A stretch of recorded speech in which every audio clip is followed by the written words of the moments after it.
हमने देखा है, घर में शादी हो, ब्याह हो, कुछ काम हो, ज्वेलरी खरीदते हैं। बीबी का जन्मदिन हो, ज्वेलरी खरीदते हैं। कभी सोना खरीदते हैं। और ज्वेलर भी कोई बात नहीं, ले जाइए साहब, थैला भर करके ले आइए, ले जाइए। न बिल देना, न लेना, न कोई हिसाब रखना, कुछ नहीं साहब। चल रहा था कि नहीं चल रहा था? सब कैश चलता था कि नहीं चलता था? ये कोई गरीब लोग करते थे क्या? ये बंद होना चाहिए कि नहीं होना चाहिए? हमने नियम बनाया कि 2 लाख रुपए से ज्यादा अगर आप गहने खरीदते हैं, ज्वेलरी खरीदते हैं, तो आपको आपका पैन नंबर देना पड़ेगा ही। इसका भी विरोध हुआ था। आप हैरान होंगे, आधे से ज्यादा पार्लियामेंट के मेंबर, आधे से ज्यादा मुझे यह कहने के लिए आए थे कि मोदी जी ये नियम मत लगाओ।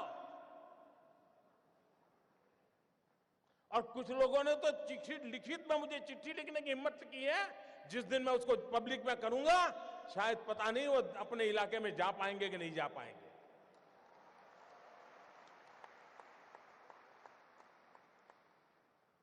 अगर आपके पास पैसे हैं, आप सोना जवाहरात खरीदते हैं,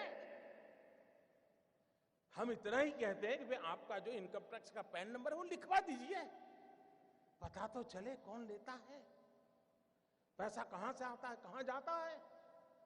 भाइयों बहनों, ये 70 साल की बीमारी है और मुझे 17 महीने में मिटानी है।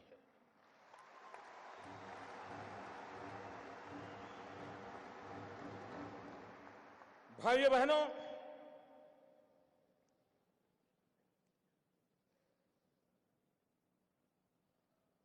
हमने एक और काम किया, पहले की सरकारों ने भी किया था।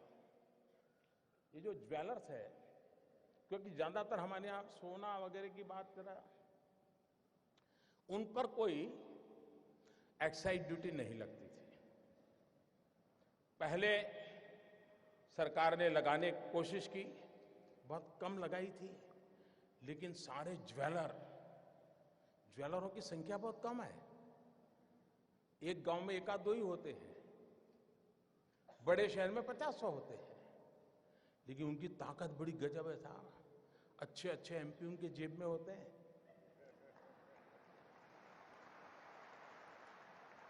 और ज्वेलरी पर जब एक्साइज लगाई तो मेरे पर इतना दबाव आया, एमपीओ का दबाव, डेलीगेशन, हमारे परिचित, साहब ये तो सब इनकम टैक्स वाले लूट लेंगे, ये तबाह कर देंगे, ऐसे ऐसे बताते थे।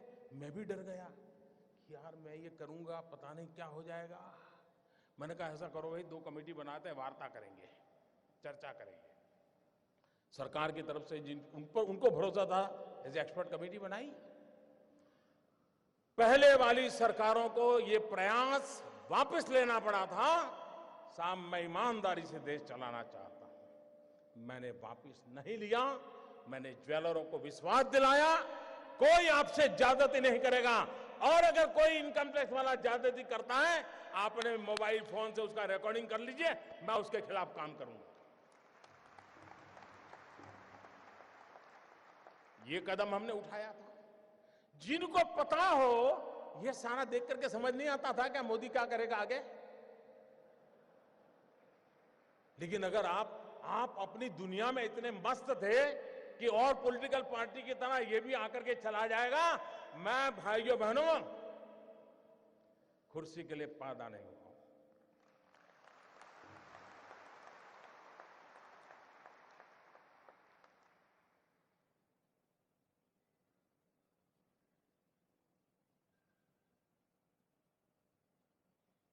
मेरे देशवासियों, मेरे घर परिवार,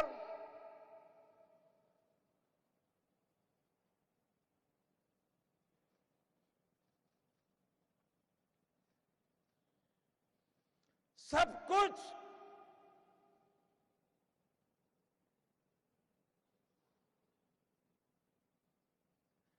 देश के लिए छोड़ा है।